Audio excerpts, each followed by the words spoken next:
You know, since Ocarina of Time is here with its new art style and the wild era finally being over, it got me thinking, is this actually a turning point in the Zelda franchise? Well, maybe. To me, as an avid classic Zelda enjoyer, I think it's about time we still have a talk about what realistically is coming up for Zelda. Because, a decade of the wild era is a little bit overkill. And yeah, I've done this kind of thing before, but that's a long time ago, so genuinely, who cares? I think it's pretty safe to say that this remake in all likelihood will probably be structured a lot like the recent Star Fox game, meaning it's pretty much the exact same thing as the original but with some new stuff added in. I mean, obviously aside from the graphics, which if I'm being real is pretty much just like the original Hyrule Warriors, I've seen some talk about the so-called Wind Temple that was supposedly cut from the original game, with the biggest evidence being that one medallion and the room in Ganon's castle being all wind-themed. And if that is the case that we get a proper new dungeon or something, I wonder if it wouldn't be handled a lot like the Cave of Shadows in Twilight Princess HD.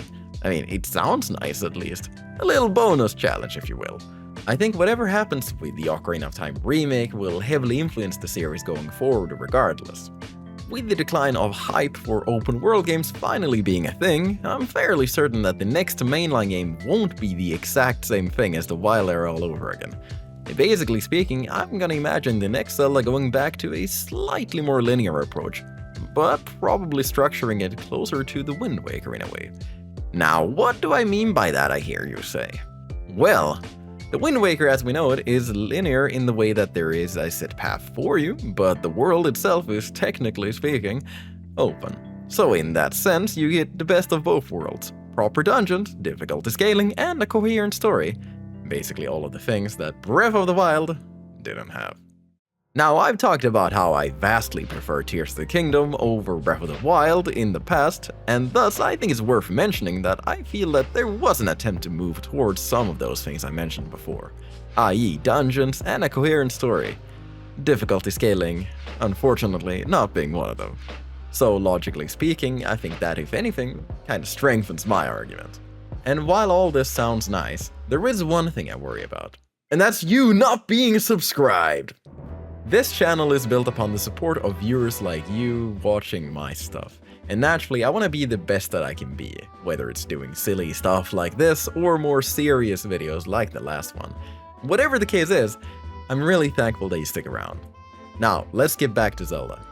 Now the thing is that even though I just said we'll get less open worldy stuff and more Wind Waker like design as I see it, I think the way the Wild Era did stuff might not be going away entirely.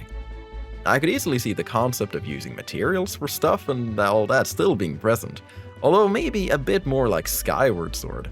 What's most likely dead in the water though is the ability to climb everything, I'm fairly certain. The whole idea behind that was for the open world, but in a slightly more traditional setting like this, that breaks pretty much everything. What's definitely coming back and sticking around for the franchise is voice acting, and yeah, I like that. However, I sincerely hope they don't go switching around the voices for each of the games. Look, I get the idea they want to make each game more unique or whatever, but no. Like, imagine if Mario was different in each game as well, and suddenly you hear me fucking go wahoo or something. Like sure, my incredible fanbase might like that, but I'd probably get a little bit more negativity. So yeah, I'm more than fine with them keeping the voices as is. However, one of the bigger issues that plagues a lot of Nintendo games now for some reason is the dreaded forceful way the games try to make you care about sidekicks. Basically the exact problem Prime 4 had with the troopers, I felt with the champions and all that in the Wild Era. The characters can exist and all, but don't make them part of the finale or whatever. Killing Ganon is not supposed to be a group effort, is what I'm getting at. Link is perfectly capable of killing, or at least trying to do so on his own. Maybe with Zelda's help at most. Still, I feel like you kinda get what I'm going at, right? Some new, some old. It's a recipe for disaster in all seriousness, but I have a feeling it's gonna turn out just fine. It's not ideally what I want as a classic Zelda enjoyer, but it's really hard to create a Zelda game that I genuinely dislike. Besides, if you want to understand my point of view a little bit better, I'll actually urge you to go watch this old video of mine in which I explain why the classic Zelda games still are so special.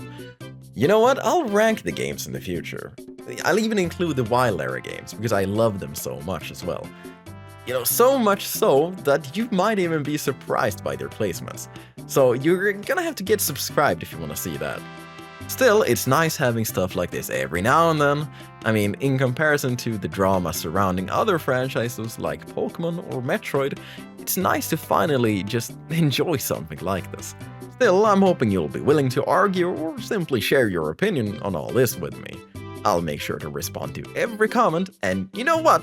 If you make me laugh enough, I'll happily give you a shout out in the next video. So stay safe, and I'll see you around.